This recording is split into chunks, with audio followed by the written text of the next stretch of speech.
नमस्कार साथियों, आज हम इस वीडियो में चर्चा करेंगे भाषा एवं वर्णमाला के 30 महत्वपूर्ण प्रश्नों के बारे में। ये ऐसे प्रश्न हैं जो किसी न किसी परीक्षा में पूछे गए हैं, बहुत ही महत्वपूर्ण है। तो वीडियो में आप अंत तक बने रहें। और भाषा और वर्णमाला संबंधी जो प्रश्न बनते हैं वो ऐसे प्रश्न बनते हैं और इनमें से लगभग 3 से 4 प्रश्न आते हैं। तो चलिए शुरू करते हैं आज के इस वीडियो को। देखिए, पहला प्रश्न है, निम्नलिखित में से अयोग्य है। निम्नलिखित में से अयोग्य आपको बताना है। अयोग्य कौन सा है? विसर्ग है, महाप्राण है, संयुक्त व्यंजन है, अल्पप्राण है।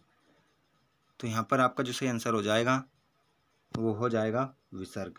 विसर्ग को अयोग्य में रखा जाता है। अगला प्रश्न देखिए, किस क्रमांक में ई स्वर का सही उच्चारण स्थान है?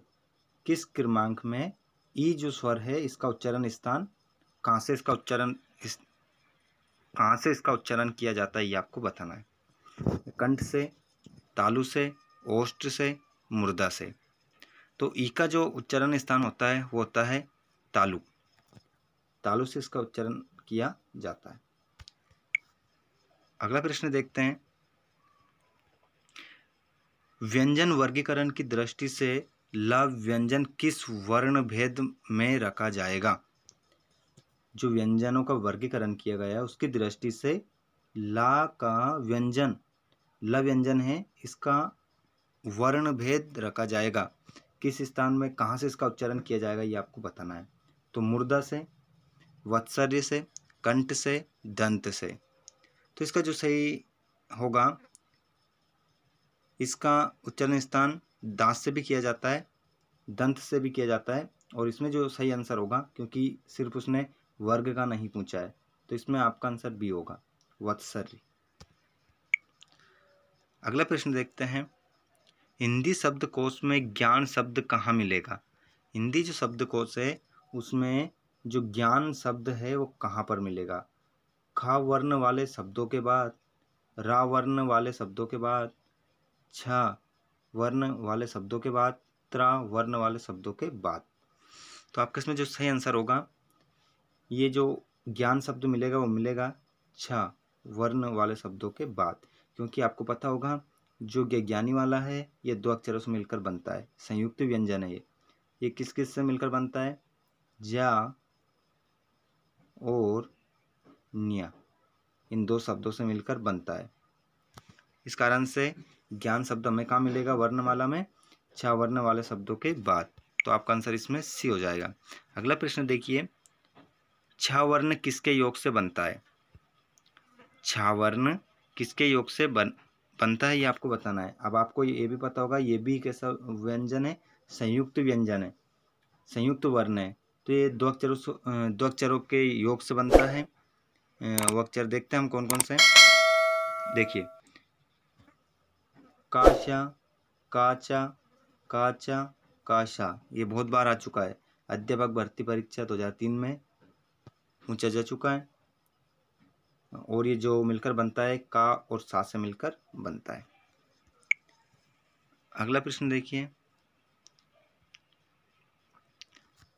निम्नलिखित में से कौन सा वर्ण उच्चारण की दृष्टि से दंत्य नहीं है? कौन सा ऐसा वर्ण है जिसका उच्चारण स्थान दंत्य नहीं है, ये आपको बताना है। तो देखिए, इसका सूत्र होता है लिरत्तुलसलाम दंता, लिरत्तुलसलाम दंता। तो ता भी आता है, ना भी आता है, दा भी आता है, टा नहीं आता है। तो आपका आंसर इसमें डी हो जाएगा। ठीक है। अगला प्रश्न देखिए, हिंदी शब्दकोश में छा का क्रम किस वर्ण के बाद आता है? हिंदी शब्दकोश में छा का क्रम किस वर्ण के बाद आता है? का के बाद, छा के बाद, त्रा के बाद, ज्ञा के बाद। तो हिंदी शब्दकोश में छा का क्रम जो आता है वो का के बाद आता है। ये आंसर आपका इसमें सही होगा। अगला प्रश्न देखिए, ज्ञा वर्ण किन वर्णों के संयोग से बनता है? ज्ञा वर्ण किन वर्णों के संयोग से बनता है? जा, न्या, जा, न्या, जा, धा, जा, न्या। तो ये जो ज्ञ बनता है पहले भी हम चर्चा कर चुके हैं, किस किस के योग से बनता है, आदा, जा, अन्य। बी आंसर आपका इसमें सही होगा।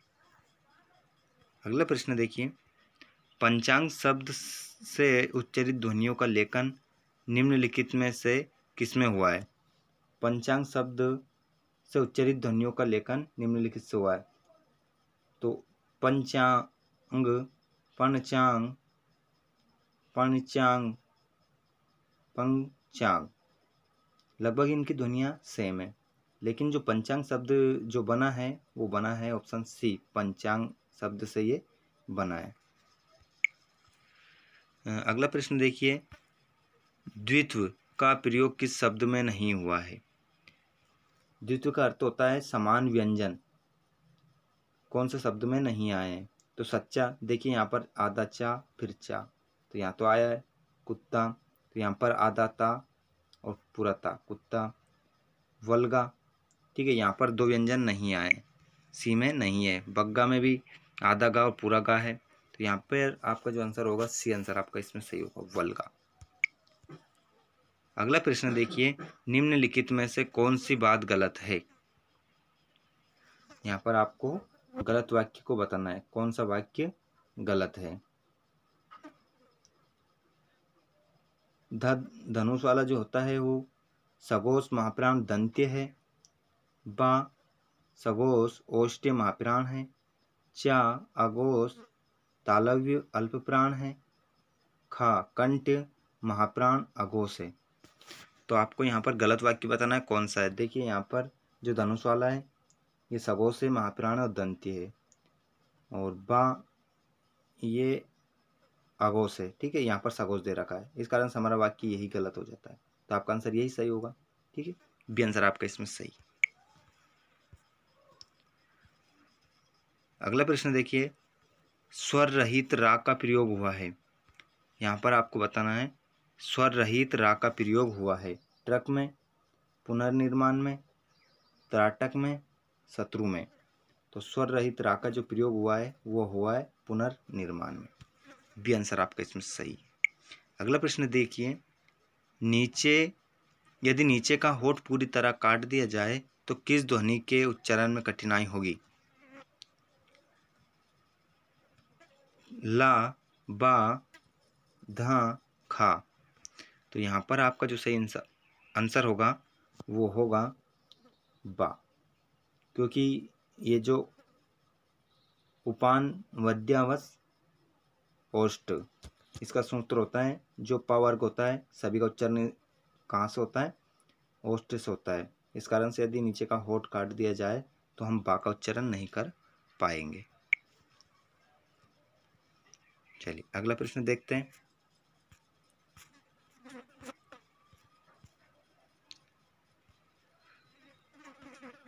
उपचिप्त ध्वनि का प्रयोग हुआ है, यहाँ पर आपको बताना है उपचिप्त ध्वनि का प्रयोग हुआ है आरजू में, खसरा में, पढ़ाई में, जपर में।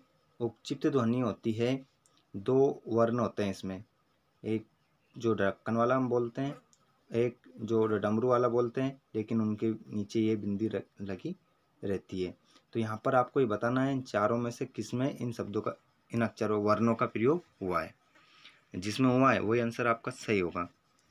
तो यहाँ पर किसमें हुआ है? पढ़ाई में हुआ है, देख, तो सी आंसर आपका इसमें सही है। अगला प्रश्न देखिए, शब्दकोश में श्रद्धा शब्द किस शब्द के पहले आएगा? शब्दकोश में श्रद्धा शब्द किस शब्द के पहले आएगा, ये आपको बताना है। तो देखिए, शासन, शौर्य, श्याम, श्रमिक। तो श्रद्धा शब्द शब्दकोश में जो आएगा वो श्रमिक से पहले आएगा, ठीक है, आंसर आपका डी होगा। तो जितने भी दोस्त हमारे लाइव देख रहे हैं, यदि आपने हमारे चैनल को सब्सक्राइब नहीं किया है तो चैनल को सब्सक्राइब कर लें, ताकि ऐसे वीडियो आपको मिलते रहें, और घंटी के बटन को अवश्य दबा लें। और वीडियो यदि आपको अच्छा लग रहा है तो वीडियो को लाइक करें, और हमारे चैनल पर नए हैं तो चैनल को ज़रूर सब्सक्राइब कर लेना। चलिए अगला प्रश्न हम देखते हैं। अगला प्रश्न है, उच्चारण की प्रकृति और प्रयत्न के अनुसार हिंदी के डा और डा व्यंजनों को सही संज्ञा किस क्रमांक में है?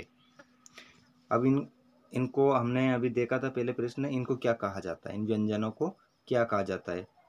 उत्क्षिप्त, पार्श्विक, लुंठित, अनुनासिक। तो हम बात कर ही चुके हैं इसके बारे में, आंसर आपका ऐसा ही होगा। इन्हें क्या बोला जाता है? उत्क्षिप्त बोला जाता है। अगला प्रश्न देखिए, हिंदी के शब्दकोश में ज्ञान शब्द कहाँ मिलेगा? हिंदी के शब्दकोश में ज्ञान शब्द कहाँ मिलेगा, ये आपको बताना है। तो प्रश्न देखिए, हिंदी के शब्दकोश में ज्ञान शब्द का वर्णों के क्रम में, चा वर्ग के वर्णों के क्रम में, ता वर्ग के वर्णों के क्रम में, ला वर्ग के क्रम में। तो आपका इसमें जो सही आंसर होगा वो होगा बी, चा वर्ण के वर्णों के क्रम में। ठीक है, क्योंकि जो ये दो अक्षरों से मिलकर बनता है संयुक्त व्यंजन है, इस कारण से। किस क्रमांक में अघोष व्यंजन है? किस क्रमांक में अघोष व्यंजन है, ये आपको बताना है। तो बताइए, अघोष कौन कौन होते हैं? अघोष जो होते हैं वो होते हैं हमारे पहला दूसरा व्यंजन और सासा। तो देखिए यहाँ पर ये हमारे सगोश होते हैं, ये भी सगोश, ये भी सगोश, लेकिन ये हमारे जो डी वाला आंसर है आपका, ये क्या होता है? अघोष होते हैं। तो डी आंसर आपका इसमें सही है। अगला प्रश्न देखिए, किस व्यंजन के उच्चारण में जिह्वा तालु से नहीं टकराती है? किस व्यंजन के उच्चारण में जिह्वा तालु से नहीं टकराती है? तो इसका सूत्र क्या था? तालु का इचु ऐसा नाम तालु, उसमें क्या आता है? छोटी, बड़ी और चम्मच वाल जो च वर्ग है वो सभी आते हैं। तो इसमें आपका जो सही आंसर होगा घा, तालु से नहीं टकराता है। अगला प्रश्न देखिए, किस क्रमांक में अंतस्थ व्यंजन है? ये आपको बताना है। तो किस क्रमांक में अंतस्थ व्यंजन है? अंतस्थ व्यंजन कौन कौन से होते हैं, ये आपको पता होना चाहिए। एक तो या, रा, ले, वा, ये चारों आपके अंतस्थ व्यंजन होते हैं। तो आपको ये बताना है अभी कौन सा ऑप्शन आपका इसमें सही होगा। देखिए, पहला गा, घा, दा, धा, डा, ढा, या, वा। तो आपका इसमें आंसर डी आंसर आपका सही होगा, ये आपके अंतस्थ व्यंजन है। अगला प्रश्न देखिए, किस क्रमांक में अघोष व्यंजन है? किस क्रमांक में अघोष व्यंजन है? ता, था, ना, बा, झा, डा, वाहा। किस क्रमांक में अघोष व्यंजन है, ये आपको बताना था। तो आपका ता और था ये अघोष व्यंजन है। अगला प्रश्न देखिए, संयुक्त व्यंजन किस क्रमांक में है? संयुक्त व्यंजन किस क्रमांक में, ये आपको बताना है। तो आपका इसमें जो आंसर होगा त्रा होगा। त्रा जो है आपका संयुक्त व्यंजन में आता है, क्योंकि ये दो अक्षरों से मिलकर बना है। अगला प्रश्न देखिए, किस क्रमांक में अघोष व्यंजन है? किस क्रमांक में अघोष व्यंजन है, ये आपको बताना है। तो का, खा, या, रा, ता, था, पा, फा। तो आपके पहले दूसरे जो किसी भी वर्ग के जो पहले दूसरे जो वर्ण रहते हैं वो आपके क्या होते हैं? अघोष होते हैं। यही प्रश्न पूछा है, सॉरी, किस क्रमांक में सघोष व्यंजन है, ये पूछा है। ठीक है, तो ये तो आपके क्या होते हैं? पहले दूसरा तो क्या होता है आपका? अघोष होते हैं। तीसरा चौथा क्या होते हैं? सघोष होते हैं। तीसरा चौथा पांचवा वर्ण। ठीक है, तो यहाँ पर आपका सघोष व्यंजन है वो होगा। देखिए, ये तो पहला दूसरा है, ये भी पहला दूसरा, ये भी पहला दूसरा। तो आपका आंसर इसमें क्या हो जाएगा? या, रा। बी आंसर आपका इसमें सही हो जाएगा, ये आपके सघोष व्यंजन है। अगला प्रश्न देखिए, किस क्रमांक में अंतस्थ व्यंजन है? अब यहाँ पर अभी हम ऊपर भी पढ़ चुके हैं, हमने जाना था कि अंतस्थ व्यंजन कौन कौन से होते हैं। तो देखिए यहाँ पर अंतस्थ व्यंजन कौन कौन से होते हैं? शा, सा, राला,